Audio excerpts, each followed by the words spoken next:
E shikues të dashur, u rikthyem kështu përsëri në pjesën e fundit të emisionit dhe do të rikthehemi përsëri tek gratë. Tani aktivitetet e 8 marsit do të fillojnë që nga sot nga ambasada franceze në bashkëpunim me UN Women për thyrjen e heshtës e cila do të zhvillohet sot nga ora 11 në bibliotekën kombëtare Pjetër Bogdani. E këtu do të marrë pjesë edhe autorja e librit Pula mbi mur, Zhëlli Dënes, e cila do të tregojë historinë e saj se si 14 vjet më parë i mbijetoi dhunës dhe përshtrimet nga partneri i saj. E këto afër meje e kam edhe autoren e librit Zhëlli Dënes dhe Vlorën nga UN Women. Vlora Nushin. Përshëndetje dhe mirë se ardhat. Përshëndetje, faleminderit për ftesën. Po fillojmë njëherë me ju, zonja Dënes, dhe mund të na tregoni se pse është pikërisht ky titull i librit, Pula mbi mur. Bienvenue, Madame Dënes. Pourriez-vous nous expliquer la raison le titre, ce que vous avez voulu faire passer comme message? Bonjour, merci. Je suis très contente d'être au Kosovo. Vraiment, je suis honorée d'être là aujourd'hui, d'avoir reçu cette invitation. Le titre, Une poule sur un mur, c'est la période au niveau des violences conjugales où vous sentez que la tension est trop forte, que vous risquez de mourir. Et que en fait, votre cerveau disjoncte. Soit vous vous voyez au-dessus de votre corps, soit vous chantez. Jam mirëdita, faleminderit për ftesën dhe jam shumë e gëzuar dhe është nder për mua që të jem sot këtu në mesin tuaj. Atëherë kuptimi i librit, i titullit librit tim është faktikisht ai momenti që pas ngjarjeve të ndryshme e vren që je në atë fazën ku ke rritur, me thonë, në kufi të qëndrimit tënd, të përpjekjeve tua dhe që je afër vdekjes me një farë mënyrë. Et c'est ce moment-là où, pour ne plus rien ressentir, parce que vous avez très très peur, moi j'ai commencé à chanter, donc ce qui veut dire que je n'entendais plus ce que mon agresseur disait, puisqu'il était assis à côté de moi et qui commençait à m'insulter. Et comme je n'arrivais plus à intégrer toute la souffrance et toute cette terreur qui me renvoyait, j'ai chanté Une poule sur un mur, qui est une comptine française qu'on chante aux enfants. Une poule sur un mur, do të thotë Pula mbi mur, po është titulli një këngës për fëmijë që ju kënojmë fëmijëve kur janë të vegjël. Edhe domethënë kam arrit në një moment kur nuk kam mujt ta duroj më dhunusin tim me një farë mënyrë, edhe për të mos ta ndëgjuar atë, në kokën time vazhdimisht e kam përsërit këtë këngë. Et je l'ai juste gardé, j'ai gardé ce titre qui est un peu mystérieux parce que je voulais que les gens comprennent aussi ce qu'était cette dissociation du corps et de l'esprit, et parce que c'est aussi le moment où j'ai le déclic. Et après cette phase-là, je décide de m'enfuir. Edhe kam dëshiruar që ta mbaj ta ruaj këtë titull, faktikisht se kam dëshiruar që publiku ta kupton kur arrin në këtë fazën e shkputjes të trupit edhe të shpirtit, mendjes tënde, se faktikisht është në atë moment kur kam filluar të këndoj që është ardha momenti që kam kuptuar se dëshira që ndryshon gjendja, të mos ta pranoj më. Po çfarë keni dashur të thoni në këtë libër të juaj dhe si keni dashur që të inkurajoni të gjitha gratë tjera të cilat janë të abuzuara? Quel est le message que vous avez voulu faire passer? Comment est-ce que vous avez voulu encourager d'une certaine manière les autres femmes à lutter en fait? Quand j'ai écrit ce livre-là, l'idée c'était effectivement de faire passer un message qui était vous n'êtes pas seul. Sigurisht kur e kam shkruajt librin, kam dashur ta jap një mesazh që t'ju them të gjithëve që nuk janë të vetmuara. Vous n'avez pas à avoir peur. Që nuk duhet të keni frikë. Ni à avoir honte. Edhe mos të vjen turp. Et que c'était lui le coupable. Ai tjetri faktikisht ka faj.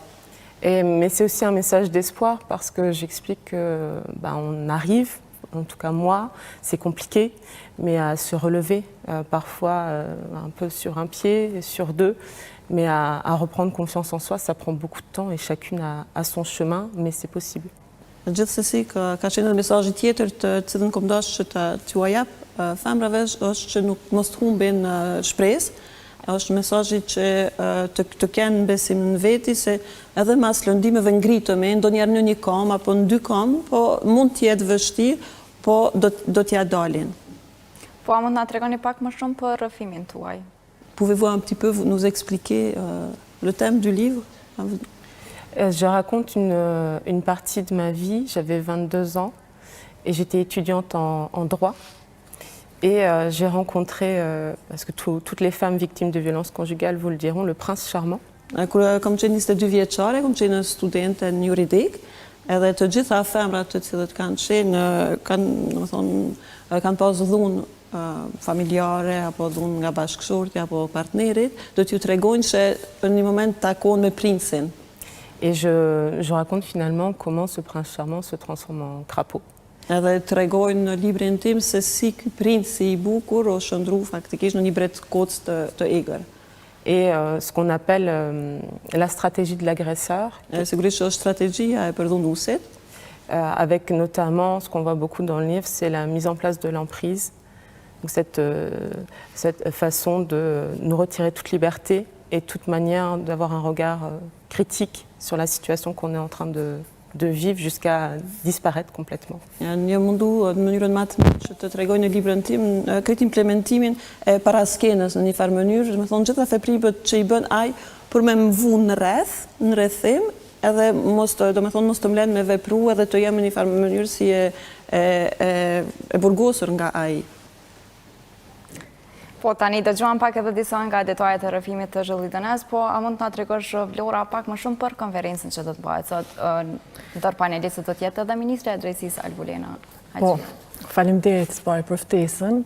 Mendoj që ju mediat luani një rol shumë të rëndësishëm në përçimin e mesazhit të mbjeturat apo viktimat e dhunës në familje, në mënyrë që ato t'i inkurajoni me rrëfimet, sikurse është edhe rrëfimi i shkrimtarës së njohur Zhëllit Dënes. Në fakt, kjo konferencë paraprin bashkëpunimit që tani globalisht UN Women në nivelin më të lartë ka me qeverinë franceze, pasi që qeveria franceze si vjetë do të mirëpres forumin më të madh global, i cili do të mbahet në Paris, dhe që është pjesë e fushatës globale të UN Women që quhet Generation Equality. Generation Equality, po, faleminderit.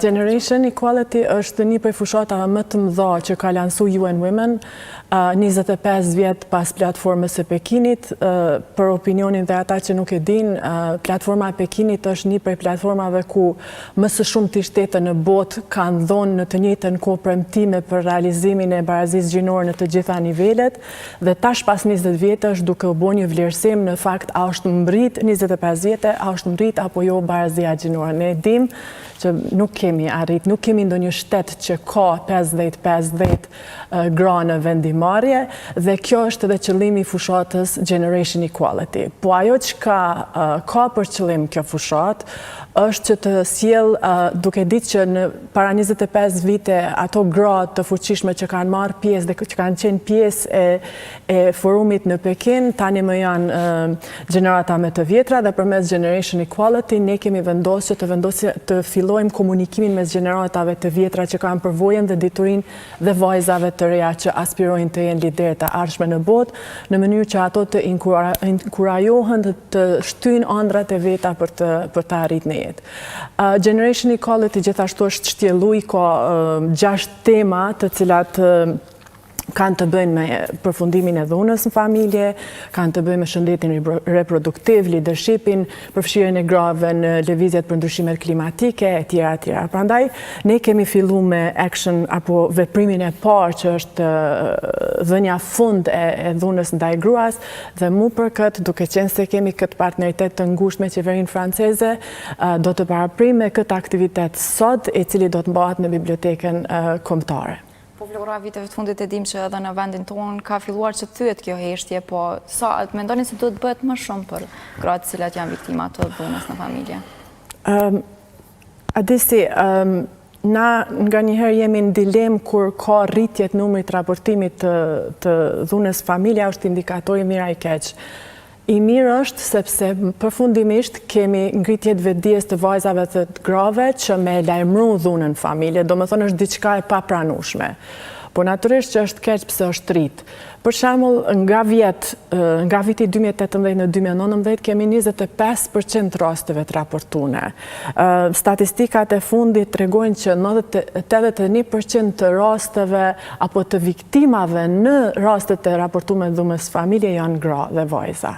Prandaj, mendoj që ende ka shumë punë për të bë, ashtu që të arrijmë mesazhin tonë jo vetëm në qytete apo në zonat urbane, po edhe atje ku domosdoshmërisht vajzat kanë qasje në telefon apo në mjetet komunikuese në mënyrë që të lajmërojnë rastet e dhunës në familje. Vlora Zholli, faleminderit shumë që ishit pjesë e emisionit tonë të mëngjesit dhe besoj që ju do të keni edhe aktivitete të ndryshme përveç konferencës së sotme, besoj Vlora. Po, faleminderit, po kemi disa aktivitete gjatë këtyre ditëve. Në mbrëmje kemi gjithashtu një diskutim me korporatën e energjisë, me gratë në lidhje me implementimin e principeve të fuqizimit të grave në sektorin privat.